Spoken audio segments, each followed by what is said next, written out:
सदगुरु श्री कबीर साहब जी, मेरे हृदय मंदिर के आराध्य परम पूज्य सदगुरु श्री महंत साहब जी, पूजा के योग्य सभी संत समाज, मैं चरण कमलों में सिर झुका के तेरे बार बंदी करता हूँ।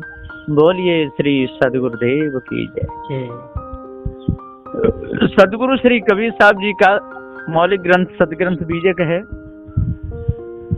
और बीजक में सदगुरु श्री कबीर साहब जी ने प्रथम रमेनी में ही पूरा भाव दर्शाया है। साहब कहते हैं अंतर ज्योति शब्द एक नारी, अंतर का ये भीतर भीतर नाना प्रकार की वासनाएं मनुष्य के चलती रहती हैं। क्यों चलती हैं? कि उसको पारक ज्ञान नहीं है। और बाहर जब रूप को देखता है, ज्योति को देखता है, तो बाहर के चराचर में फंस करके और भूल जाता है, दौड़ लगाने लगता है और जड़मानंदी में फंसा रहता है, अपने आप को जान नहीं पाता। क्योंकि उसे पारक ज्ञान नहीं है। तो अंतर ज्योति और शब्द जब सुनता है गीता के, रामायण के, भागवत के, वेदों के और जितने जे मत पंथ सिद्धांत जी चल रहे हैं झूठे इनके, तो उसको संशय हो जाती है कि ये सारा संसार थोड़ी बावरा होगा, कोई न कोई तो जरूर है इस जगत को बनाने वाला और हमको भी बनाने वाला। ऐसा क्यों होता है कि उसे पारक ज्ञान नहीं है। और नारी, सदगुरुदेव जी कहते हैं नारियां सारे संसार में देख लो किसको छोड़ती है। हाँ, किसी को भाग्यवश कैसे भी या पुरुषार्थ कर ले, कोई पारक ज्ञान किसी को हो जाए और संसार से छूट जाए तो छूट जाए, नहीं तो नारी किसी को छोड़ने वाली नहीं है और न ये पुरुष भी किसी को छोड़ने वाले। तो सदगुरुदेव जी कहते हैं कि ये अनाड़ी बने हुए मायावी गुरबा लोग और अनाड़ी बने हुए संसार में स्त्री और पुरुष, जहाँ वासना गदगदा रही है, वासना में फंसे हुए हैं, एक दूसरे को फंसाना चाहते हैं, ये सारे के सारे नारी हैं। तो अंतर ज्योति शब्द एक नारी, इसी में सारे संसार के लोग और फंस गए। हर ब्रह्मा ताके त्रिपुरारी, सदगुरुदेव जी पुकार के कहते हैं कि जो कल्पना हृदय से उठी उसकी कल्पना को ही ताकने लगे ब्रह्मा विष्णु महेश। कोई कर्म में फंसे, कोई योग में, ज्ञान में, विज्ञान में, सब फंसे कर्म वासना योग ज्ञान और ताकने लगे और नारियों को भी ताकने लगे, संसार को भी ताकने लगे और जगत कर्ता को भी ताकने लगे कि कोई न कोई है। फंस गए। हर ब्रह्मा ताके त्रिय भगलिंग अनंता। और सदगुरुदेव जी पुकार के कहते हैं त्रियों से ही और इन पुरुषों के मेल से बहुत सी भग और बाणों का, भग और लिंग का और जन्म हुआ। जो भग कहिए स्त्रियां और दिन कहिए जी पुरुष, त्रिय भगलिंग अनंता। और अनंतों बार विषय भोगों में फंसे, एक बार नहीं, आदत छूटती नहीं, उसी आदत के बस और संसार में गिर जाते हैं। त्रिय भगलिंग ते न जाने आदि अंता। और जो इन भोगों में फंसा रहेगा, विषय वासना में ही फंसा रहेगा, संसार में ही फंसा रहेगा या ईश्वर परमात्मा की कल्पना में फंसा रहेगा, उसे क्या पता चलेगा आदि अंत तक। तो सदगुरुदेव जी पुकार के समझाते हुए कहते हैं कि भाइयों आज अपने आप को जानो। त्रिय भगलिंग अंता ते न जानो आदि अंत। बाखर एक विधाते की ना और 14 ठहर पाठ सो लेना। और एक बाकर का सारे संसार का मालिक एक विधाता मान लिया और 14 ठहर पाठ सो लेना और वो 14 भुवनों का चौधरी है ना। तो सदगुरुदेव जी पुकार के यही पाठ, उसके लिए फिर पाठ करने लगे, वेदों का पाठ करने लगे, गीता रामायण भागवत का पाठ करने लगे, इतने पाठ करने लगे। इसी में फंस गए और सबकी बुद्धि को पाठ दिया, सबके हृदय में कालमा छा गई, अपने आप को जान नहीं पाए। तो सदगुरुदेव 14 ठहर पाठ सुले। हरे हरि ब्रह्मा महंतो नाम और हरि हरि ब्रह्मा महंतो, बड़े महंत बन के बैठ गए। कोई हरि का नाम जप रहा है, कोई ब्रह्मा का, जैसे कोई शंकर का। और ये ब्रह्मा विष्णु महेश को भी इन्होंने बहुत बड़ा महंत मान लिया कि यही सबके अवतार हैं, यही सबके तारणहार हैं। इनकी वजह से सारा संसार तरेगा, और यदि ये खुश नहीं किए तो सारे संसार का और सर्वनाश हो जाएगा। तो सदगुरुदेव जी कहते हैं कि ये सारे के सारे भूले रहे, है ना, हरे ब्रह्मा मैं तो नाऊ तीन पुन तीन बसा बलगाऊं, इन्होंने 3 गांव बसा दिए, है ना, बड़े सुंदर बसाए, ब्रह्म लोक बसाया, वैकुंठ लोक बसाया, शिव लोक बसाया, और रजोगुण तमोगुण सतोगुणी इनको बताया। और जो इनके अदा से चलेगा तो उसको दोष नहीं लगेगा, क्योंकि रजोगुणी ब्रह्मा थे, तमोगुणी महादेव थे, सतोगुणी विष्णु थे, और इनके आधार से चलेगा, उनको एक भी गुण का और कोई भी उसके ऊपर असर नहीं पड़ेगा। ऐसा ये मायावी गुरुवा लोगों ने जाल बिछाया है। तो साहब जी पुकार के समझाते हुए कहते हैं कि ये तो झूठा झमेला रहा इन मायावी गुरुवा लोगों का, लेकिन इनके चक्कर में कभी फंसना नहीं, और जो भी इनके चक्कर में फंसता है और जो भी इनकी बातों में आता है वो कभी बचता नहीं है। तो सदगुरुदेव मिल जाते हैं और तभी भव से पार हो सकते हो। यह कहा है कि मेरे दाता है सदगुरु देव भलाई करते रोज हैं, मेरे दाता है सदगुरु देव भलाई करते रोज हैं। जो कोई शरण साहिब की आवे करते भव से पार, जो कोई शरण साहिब की आवे करते भव से पार, काल कभी नहीं खाता उसको, काल कभी नहीं खाता उसको, होवे भव से पार। मेरे सदगुरु हैं बंदी छोर भलाई करते रोज हैं, मेरे दाता हैं सदगुरु देव भलाई करते रोज हैं। आज समय अनमोल मिला है धोखे में नहीं आना, आज समय अनमोल मिला है धोखे में नहीं आना।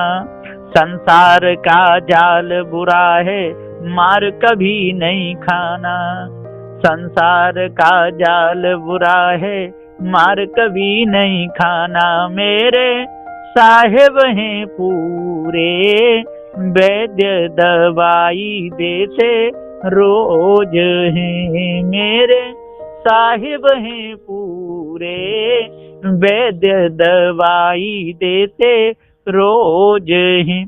मेरे दाता हैं सदगुरु देव भलाई करते रोज हैं। जब से शरण गई सदगुरु की तब से हुए निहाल, जब से शरण गई सदगुरु की तब से हुए निहाल।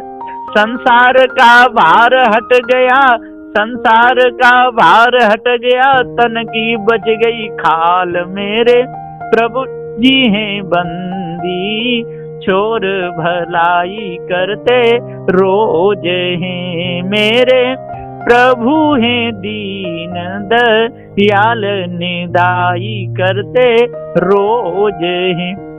मेरे दाता हैं सदगुरु देव भलाई करते रोज हैं। महान नाम है महान काम है ऐसे सदगुरु पाए, महान नाम है महान काम है ऐसे सदगुरु पाए। भूपेन दास गिरा चरणों में अपना शीश झुकाए, मेरे सदगुरु हैं पूरे महान सफाई करते रोज हैं। मेरे दाता हैं सदगुरु देव दवाई करते रोज हैं, मेरे दाता हैं सदगुरु देव भलाई करते रोज।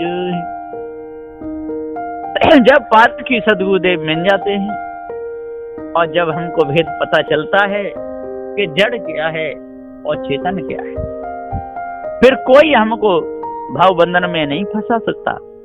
तो सदगुरुदेव जी पुकार के कहते हर हर ब्रह्मा महन तो नाऊं, तीन पुन तीन बसावल गाऊं, तीन पुन रचल खंड ब्रह्मंडा और 6 दर्शन 96 पाखंडा, इन्हीं लोगों ने 100 दर्शन रच दिए, 96 पाखंड खड़े कर दिए और सारे संसार की बुद्धि बिगाड़ दी, चौपट कर दिया।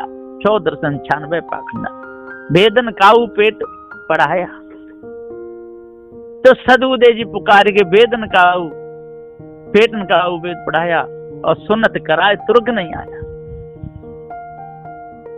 सुन्नत करा करके पेट से तुर्क भी नहीं आया और वेदों को पढ़ करके ये हिंदू भी नहीं आए।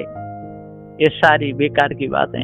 पेटन काऊ वेद पढ़ाया, सुन्नत कराए तुर्क। नारी मोचित गर्भ प्रसूति और स्वांग धरे बहुते करतूती। नारी में चित लगा हुआ है, बड़े घमंडी, अभिमानी, अहंकारी बने बैठे हुए हैं।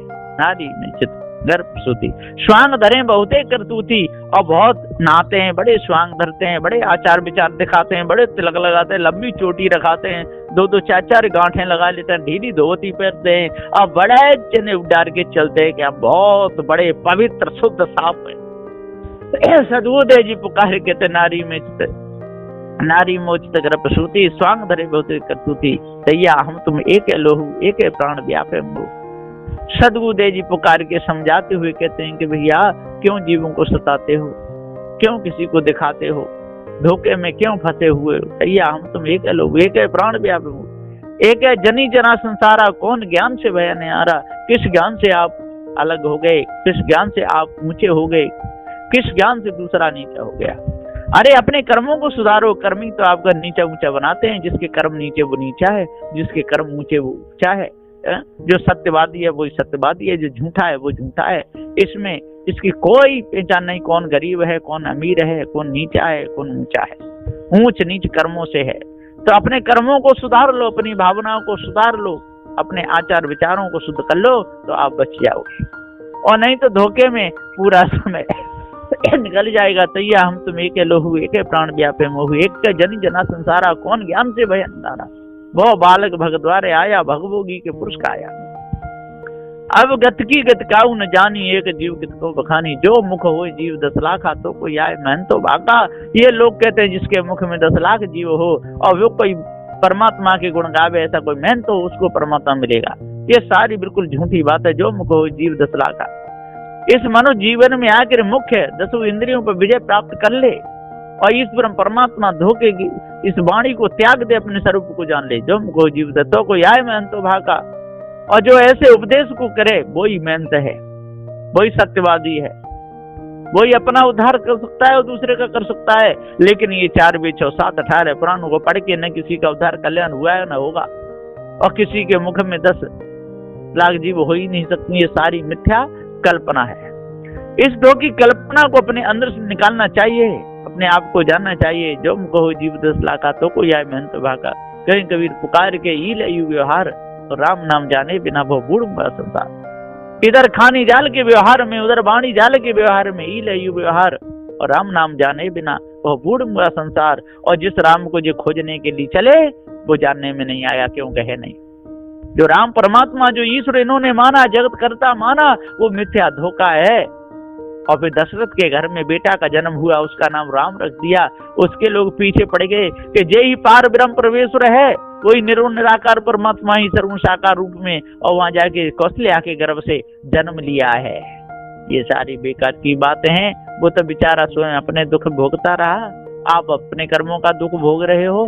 सब अपने अपने कर्मों का दुख भोग रहे हैं। इसलिए अपने कर्मों को सुधारो। यदि कर्म अपने सुधारोगे भाई तो तुम पर जुर्म है न ईश्वर खुदाई।